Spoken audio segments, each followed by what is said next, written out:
gun pressed against Lola's spine as Junho's body pinned her against the wall, his breath hot against her neck. Blood from his split lip dripped onto her bare shoulder. Yes, she had done that. She had slapped him hard enough to draw blood when he tried to lock her in the penthouse again. "You never fucking listen," Junho growled, his free hand tangling in her hair, pulling her head back to expose her throat. "I told you not to leave. I told you it wasn't safe." "And I told you," she hissed, grinding back against him just to feel him harden, just to prove her point. "That I'm not your prisoner." The gun traced down her spine, cold metal against burning skin. "You're my wife." "Same thing, isn't it?" He spun her around, slamming her back against the wall, the gun now pressed under her chin. His eyes were black with rage and something else. Something that made her thighs clench. 3 months of marriage, 3 months of this violent dance where they circled each other like wounded predators, wanting to destroy each other, wanting to devour each other. "I should kill you," he whispered, his thumb brushing over her bottom lip. "You're going to get yourself killed anyway with your stubbornness." "Then do it." She opened her mouth and took his thumb in, sucking it. She watched his control fracture as she did. "Or fuck me. But make a choice, dear Mafia husband, because I'm tired of this game." The gun clattered to the floor then. Junho's mouth crashed into hers, all teeth and rage and desperate hunger. She bit his already split lip harder, tasting blood, and he groaned into her mouth like she was killing him. "I hate you," she gasped as he hiked her dress up. "I hate you more," he growled, lifting her against the wall. But their bodies? Their bodies had never gotten the memo about the hatred. If you want to know how a stubborn woman brought Seoul's most dangerous Mafia don to his knees, and why they can't decide if they want to kill each other or fuck each other senseless, hit that subscribe button now. Because this story is about to get very filthy. Now, let's rewind 3 months before this day. The limousine smelled like leather and danger as Lola sat across from her father, watching Atlanta disappear through tinted windows. She'd been given exactly 12 hours notice. "Pack your things, you're getting married. The family needs this." "He's powerful," her father has said, not meeting her eyes. "The CEO family controls most of East Asia's underground. This alliance will save us." "You mean selling me will save you?" "Lola, no." She held up a manicured hand, her voice deadly calm. "Let's call this what it is. You fucked up, got in debt with the wrong people, and now you're trading your daughter like cattle. The wedding happened 2 days later in Seoul. No time to run, no time to plan an escape. 500 guests she didn't know watched her walk down an aisle in a dress she hadn't chosen, toward a man she'd never met. Junho Seo looked like God's apology for creating the devil. He was a devastating beauty wrapped in a perfectly tailored suit, with eyes that had seen too much death and hands that had caused most of it. He didn't smile when she reached him, didn't take her hand, just looked at her with those cold, dark eyes like he was calculating her worth. The kiss was perfunctory. His lips barely brushed hers before pulling away. At the reception, while everyone danced and pretended this wasn't a business transaction, he leaned close enough that she could smell his cologne, something expensive that made her stomach flip traitorously. "Let me be clear about our arrangement, Mrs. Seo," he said in perfect English, his accent barely noticeable. "You'll live in my home. You'll attend events as required. You'll play the part of my wife in public. In private, you stay out of my way. I won't touch you. You won't warm my bed. Understood?" The dismissal in his voice made her burn. crystal clear, though I should warn you, I don't follow orders well. Something flickered in his expression. You'll follow mine. We'll see about that.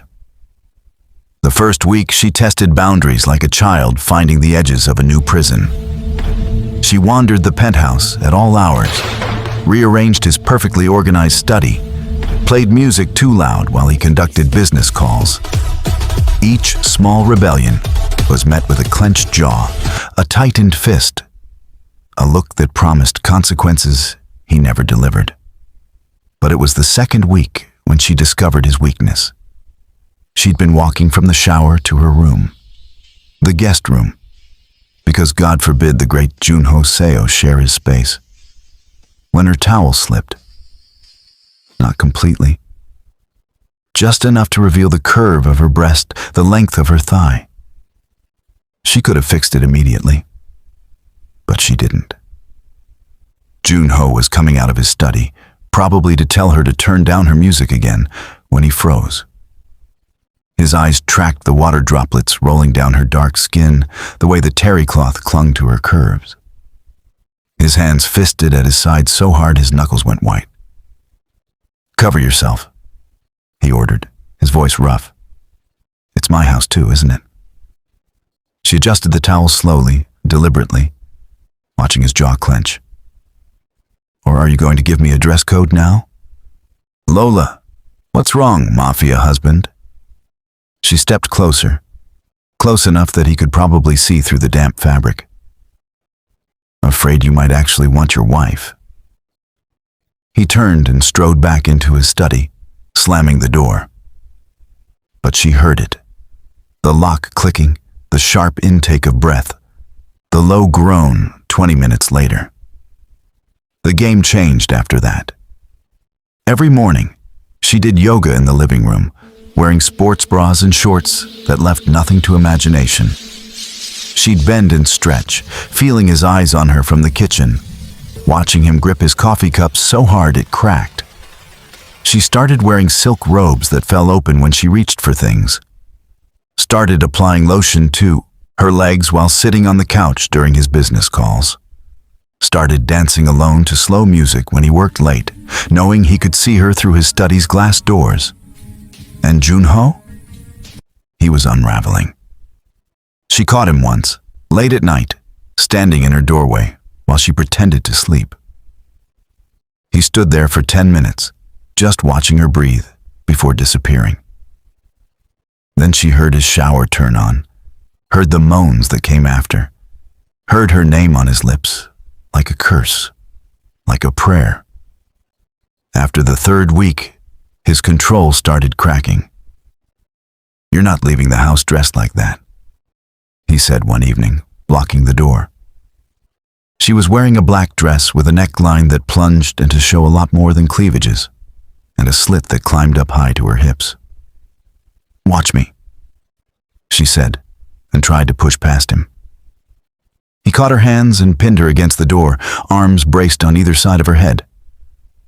I said no, and I said watch me. She looked up, peering at him through her lashes. Unless you're planning to physically stop me?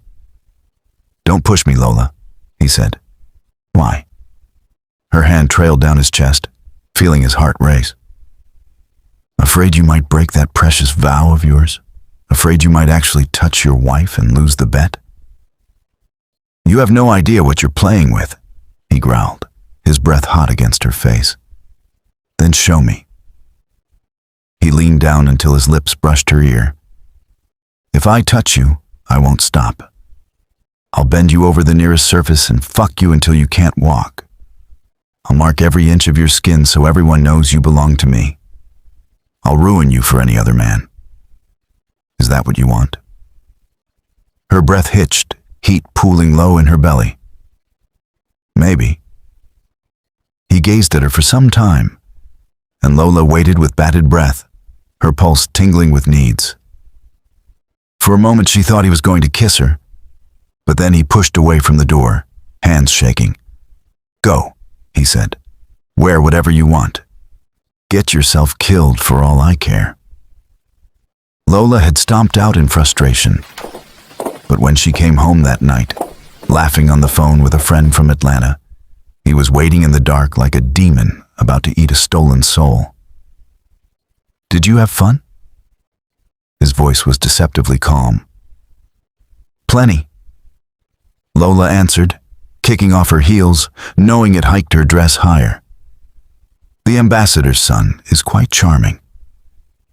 Something cracked, a glass in his hand. Blood dripped onto the white carpet. "You're bleeding," she gasped, moving toward him instinctively. "Stay there." But his voice broke on the words. She ignored him like she always did, and took his hand, examining the cuts. "Is this you being jealous, dear Mafia husband?" "I don't get jealous," he muttered. "Liar." She looked up at him, pressing a cloth to his palm. "You're jealous that another man made me laugh, that another man might have touched me." He whipped his head towards her then, his eyes blazing. "Did he?" The question was sharp, dangerous. "Did he touch you? Would it matter if he did?" He backed her against the counter, a bloody hand braced beside her head. "Answer me." Lola giggled. "No, he didn't touch me." She tilted her head. "But you want to, don't you? You want to touch me so badly, it's driving you insane. You don't know what I want. I know you touch yourself thinking about me." The words hung between them like a loaded gun. "I know you groan my name in the shower when you fuck your fist. I know you stand outside my door at night like a starving man outside a feast. So why are you starving when I'm ready to feed you?" His control shattered then. He kissed her like he was dying, like she was the last breath of air in the world. His hands tangled in her hair, tilting her head to deepen the kiss, and she moaned into his mouth, finally getting what she'd been chasing. But just as she reached for his belt, he pulled away.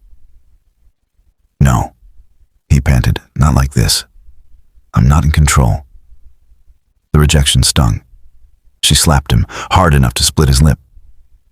"Coward." He caught her wrist, pulling her against him. "Careful, wife. I'm trying to be honorable." "I don't want you to be honorable. I want you to keep your promise."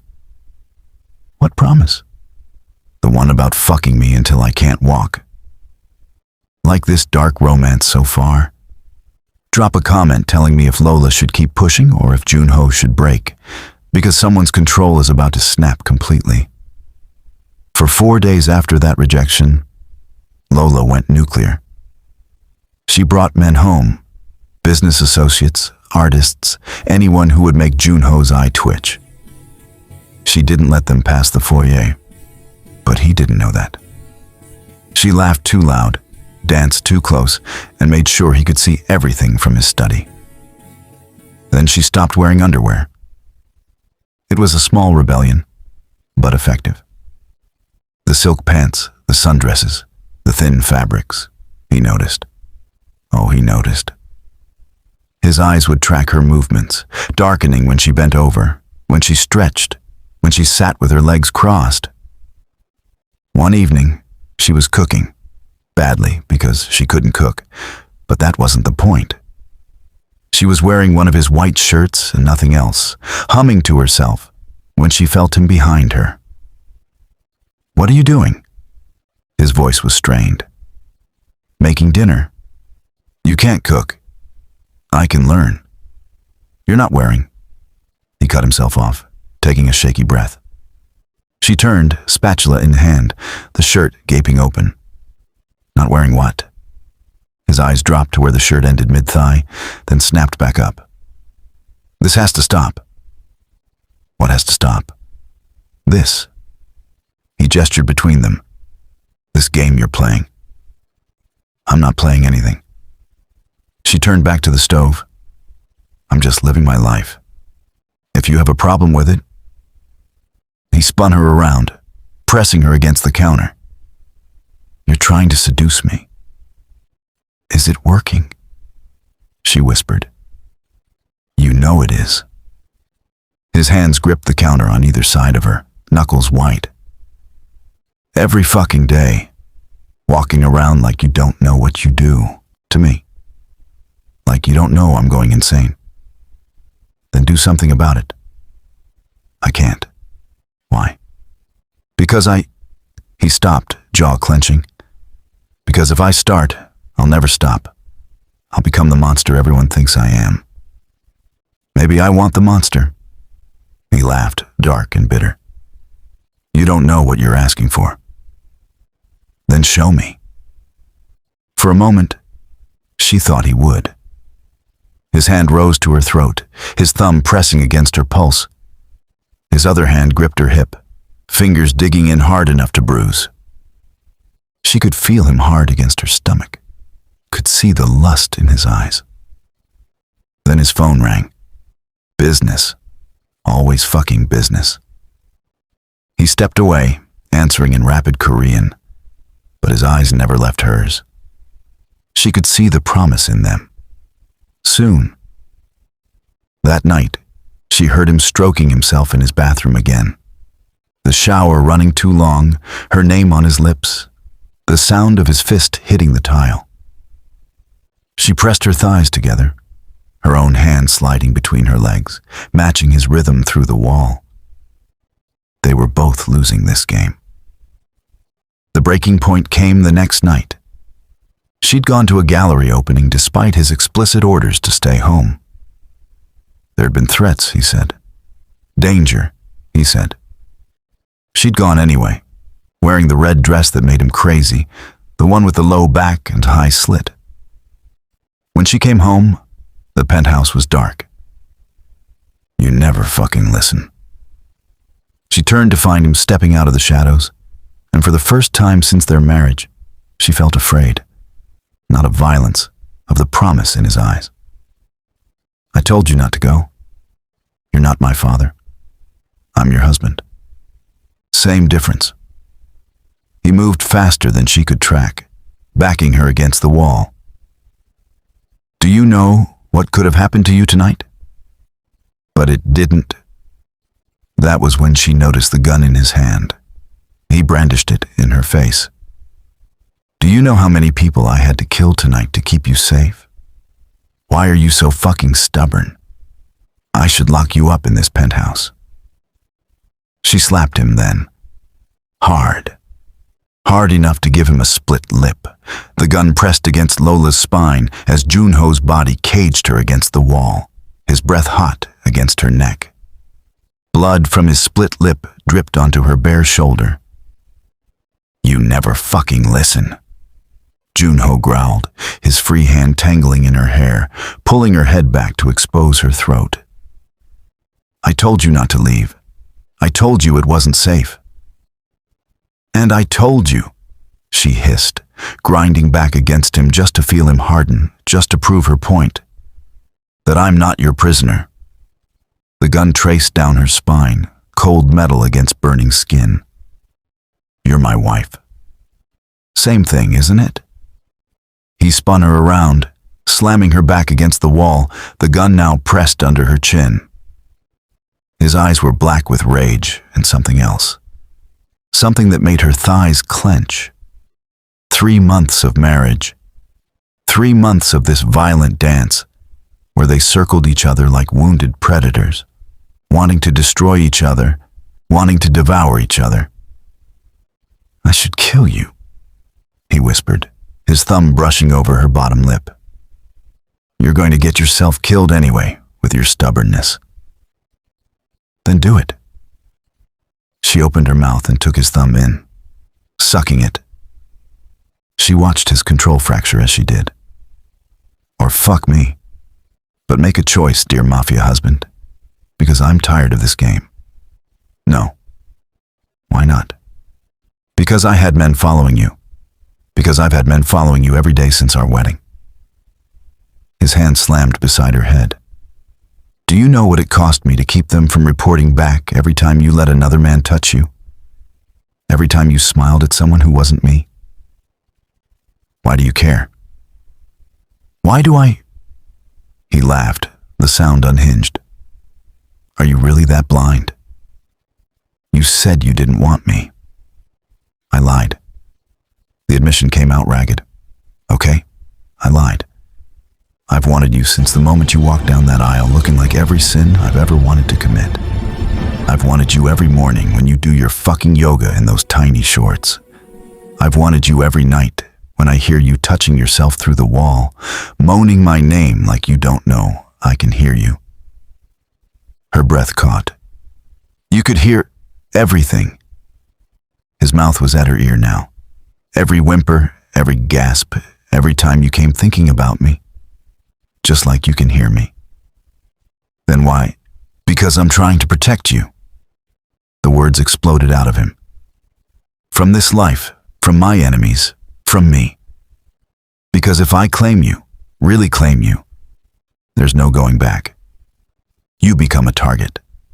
You become mine forever. And I'm selfish enough that once I have you, I'll never let you go. What if I don't want to be let go? He pulled back to look at her, something vulnerable flickering in his eyes. Lola couldn't wait for him to make up his mind anymore. She went on her tiptoes and kissed him.